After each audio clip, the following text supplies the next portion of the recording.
One morning, it was after Yontif, after Rosh Hashanah. In the morning, my mother been walking at night, and made it Poloni, and she wake me up. She say, airplanes is coming. I went out and around with youngsters, friend of mine, in the marketplace to see. We saw the airplanes, and we didn't see the Hitler star. We saw it a star, and we still didn't know. And some boys ran from the to watch the telephone wires, and they didn't talk because they saw it already. Now, when I went out from the house, the corner was the road was going to Russia, and I saw it by the bridge tanks. And I ran to the tanks, and they didn't speak German. They started to talk Russian, which Russian we knew. They told us they liberated us. People that the Russians disliked at that time, they were in trouble. But later on turned out that they were the luckiest people. They were sent to Siberia, and I would say 80, maybe 90% survived there, and after the war they came back. So if they would send us to Siberia, at that time would be a big tragedy. But the way things turn out would be the best thing that would happen. They made a list of all the educated Jews and professionals, and they told them to come to a certain spot for a meeting. So they had a few teachers, a few, was a doctor, dentist, my mother, and some other people, business people. But the doctor and my mother, they sent home because they needed a doctor and a dentist for the time being. And all the balance, around 70 or 80 people, they told them to get on trucks, and they moved them 12 miles behind the city, and they killed everyone there. When the Germans took over that time, what they did with us, we had to go to work for them. Every day to come together on the market together, and from there they used to take us to work. And to eat, they didn't give us much. So what we did, we used to go to our farmer and take from them a loaf of bread or potatoes, so we had what to eat. But this didn't last long. Then one morning, as we're sleeping, it was about 5 o'clock in the morning, we hear a lot of noise on the street and screaming, come out from the houses.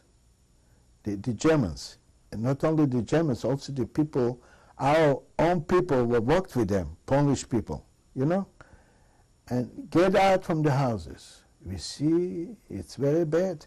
So my mother, Vashem, she went right on the market. We youngsters, all our 5 brothers, we escaped. We ran away. The first Judenrat was most from refugee from Poland. Very educated people, doctors, lawyers. The people could speak perfect German. They lasted till the 7th of November 1941. 1941, 7th November was the big action. They killed 1,500 people. And the Judenrat was the first to be killed. I ran to the goy, and the house, he says, you can't come in the house, must go to the stable. The goy said, you must go to the stable, not in the house. So we ran to the stable. But you said you were by yourself. Myself and another 2 boys came to the stable. And we heard then later shooting, the killing. And the Germans came to the stable also.